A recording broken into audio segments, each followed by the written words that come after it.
This series begins with a 23-year-old boy called Scott Pilgrim waking up from a dream. For you to know, there is this young beautiful girl he normally sees in his dreams on rollerblades, going around at very fast speeds around him. He has had the dream so many times and his wish is to meet this girl, the girl of his dreams, even though there is no confirmation of her existence in reality. He stays with his gay roommate Wallace Wells, who's so tired of him and complains on how he crashed at his house one time and never left. Scott doesn't own any stuff in the room apart from his dirty clothes.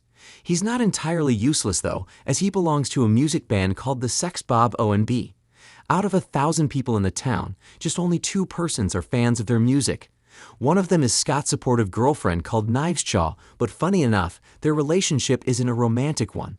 No one has ever seen them kiss. The only thing they have done so far is holding hands. After their band session that evening, Scott follows his friends to a party that he wasn't invited to. It's there a young girl with colored hair catches his attention. The girl was that beautiful girl Scott saw in his dreams, and most definitely must have a conversation with her. Everything goes extremely weird mainly because of his shyness, but fortunately for him, he bumps into the host of the party, Julie, who happens to know everything about the girl of his dreams. Her name is Ramona Flowers, an American who moved here recently, and to Scott's happiness, she's single. Ramona works as a delivery person for Netflix, a movie rental service sending out DVDs to customers. In order to get to meet Ramona again, Scott orders a DVD from Netflix hoping Ramona will deliver it at his doorsteps. After 2 days of sitting and waiting, Ramona finally shows up with Scott's rented DVD. He opens up on how he normally sees her in his dreams. Everything just seemed awkward for the moment until after Ramona agrees to go on a date with him. She begins to like him, not only because he's funny or cute, but he's the most interesting person she has ever met.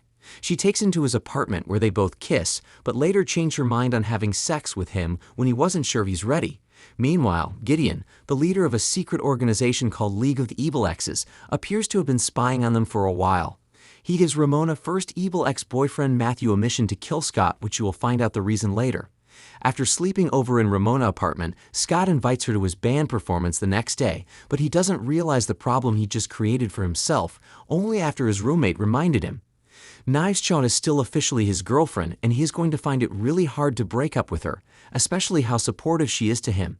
Knives Chaw and Ramona attends his band celebration, and it's here things started to go really wrong. During the performance, a guy crashes into the building to fight Scott. He is Matthew Patel, Ramona's first evil ex-boyfriend. He explains to the confused Scott that Ramona has 7 evil ex-partners in her life, called Lucas Lee, Kyle Katayanagi, Ken Katayanagi, Todd Ingram, Roxy Richer, and Gideon Graves. They all came together to start an organization called the League of Evil Exes, with a main goal to take down any new partner she gets. If Scott wants to date Ramona, he has to defeat all 7 of them. Patel was Ramona's first ex-boyfriend in high school. The two got into a relationship because they were unable to fit in like the others. To cut the long story short, Patel begins a video game-like fight with Scott and defeated him. No one saw Scott again, and all assumes he was killed. What surprises us is even though Scott might seem like an idiot, this guy once dated the most famous celebrity. During Scott's burial, where Knives Chaw blames Ramona for being the cause of his death, things gets more dramatic when a celebrity shows up at the ceremony. She is Enthey Adams, Scott's ex-girlfriend.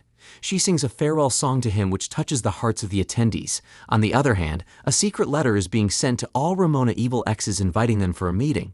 While the League leader Gideon is curious to know the mysterious person behind this invitation, Patel shows up revealing to be the one who sent the letters.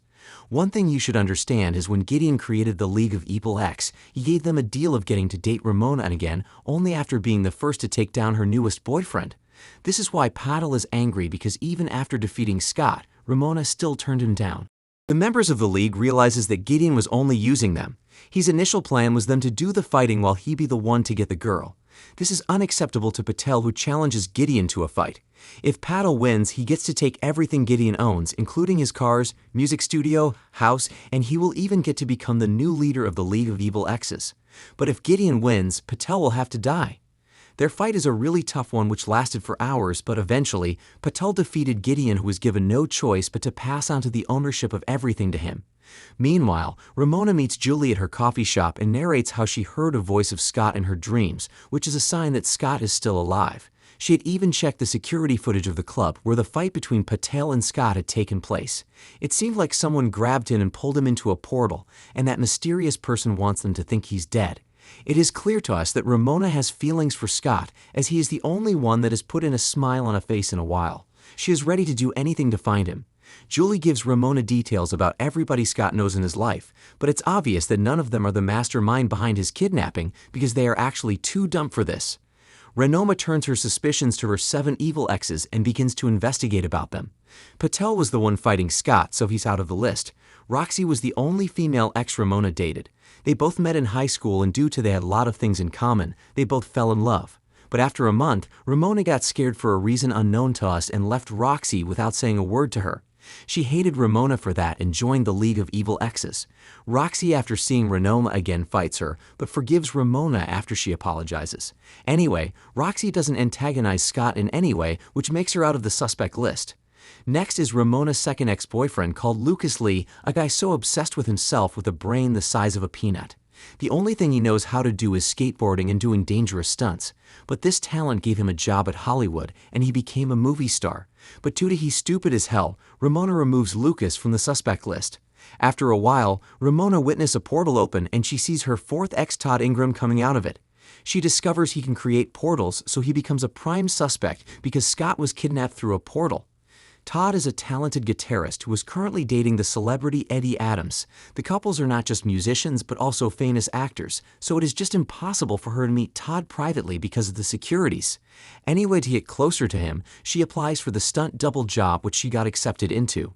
From there, she finally gets the chance to meet Todd and realizes that Todd does not have a hand in this because his portal isn't as strong as the one that kidnapped Scott.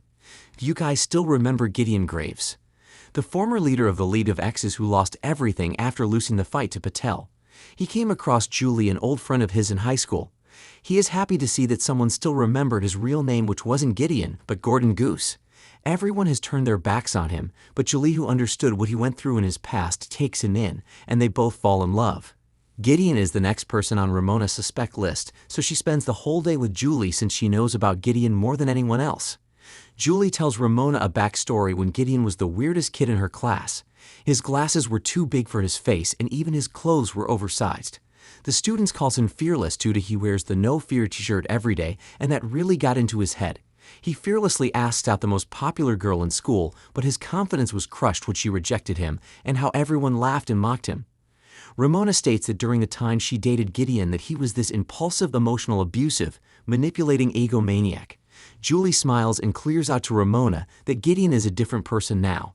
When Gideon showed up at her apartment after losing everything, he was power-hungry. He wanted revenge and would have done everything to get his empire back. But after a few days in her house, it's like the evil in him drained out. So did Gideon kidnap Scott? No. It didn't look like it, as all he does now is sit on her couch and watch cartoons all day.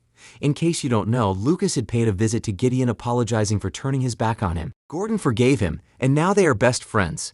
Anyway, Julie invites Ramona to her apartment, as Gideon would love to apologize to her for creating the League of Evil Exes and all that. After she returns home, Julie is furious at the mess Gideon created after she was only gone for 90 minutes. A robot is seen in her apartment who flees by smashing its way through the window. Julie prepares to unleash her anger on Gideon and Lucas until Ramona calms the situation. She tells Lucas to return home, but the latter reveals he's now broke because no one wants to give him a role anymore since the movies he has done so far are flop. As for Gideon, Ramona advises him to stop being a loser and treat Julie better than he treated her. That robot that escaped from the apartment Julie showed up, Ramona seems to be familiar with it but don't remember where. She finds out from Lucas that it was the twins that created the robot. Immediately she calls a meeting among Scott friends after her research and reveals that she finally knows the person that kidnapped Scott. She removes the names of her 5 ex-boyfriends Patel, Roxy, Gideon, Todd, and Lucas from her suspect list. Her last 2 exes she hadn't interrogated yet are the Katayanagi twins, Ken and Kyle. Why would the twins kidnap Scott? Ramona believes it's because they have the motivation. During her second semester college when she didn't know what she was doing, that was when she met the twins who had no real feelings for her but were just using her to flex. But she played them back as revenge. There is something you must know. People who don't eat meat in this world can have the abilities to create portals just like Renoma vegan ex-boyfriend Todd. She believes the twins created a vegan robot and used it to create a portal that kidnapped Scott. Ramona shows the mystery solver's video footage of the robot spying on her every activities, and it was even present before and after Scott was kidnapped. They all prepare themselves to find the twins, but a knock on the door gets their attention. When Ramona opens the door, she and the mystery solvers are shocked to see it's no other person but Scott. He tells them that all their theories are right, but reveals something more shocking. A mysterious person in mask was the one who pulled him into a portal and took him to the future. The person unmasks himself, and Scott is shocked to see it's the future version of himself. The Scott Pilgrim from the future didn't want his past version to win the battle with Matthew Patel.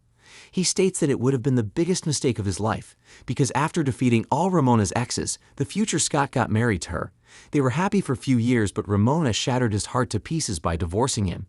Wallace is still Scott's roommate in the future, and he once made a joke about Scott going to the past to stop himself from dating Ramona, which old Scott took seriously.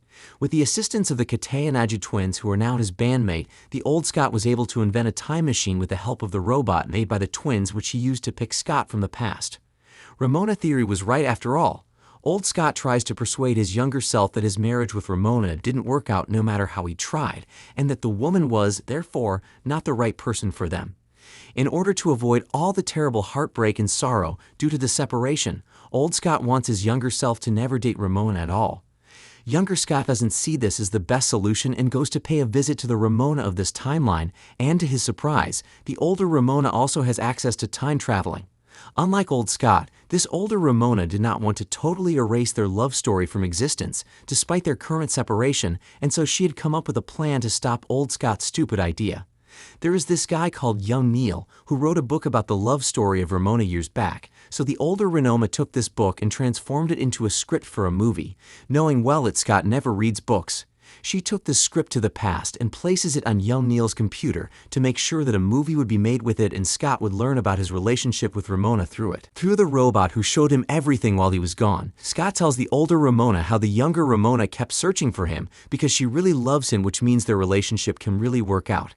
To his appeal, the older Ramona takes Scott to his original timeline to fix things himself. Firstly, Scott breaks up with Nightshaw before expressing his true feelings to Ramona.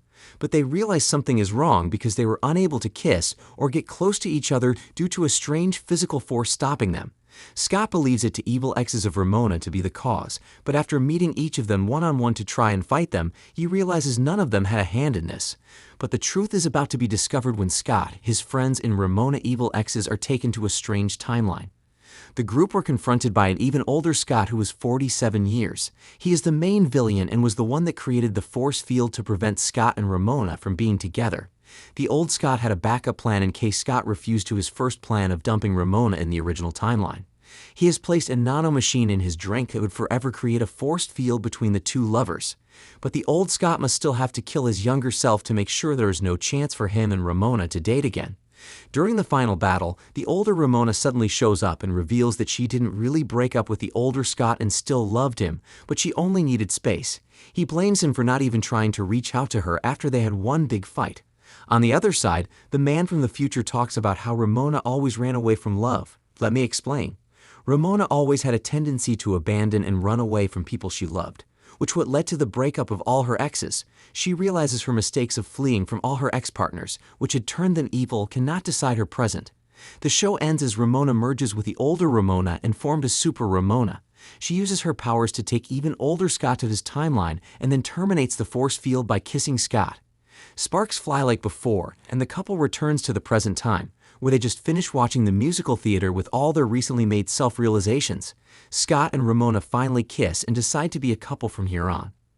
Thank you for watching, guys. If you love animation movies, please subscribe to this channel and keep watching. Bye.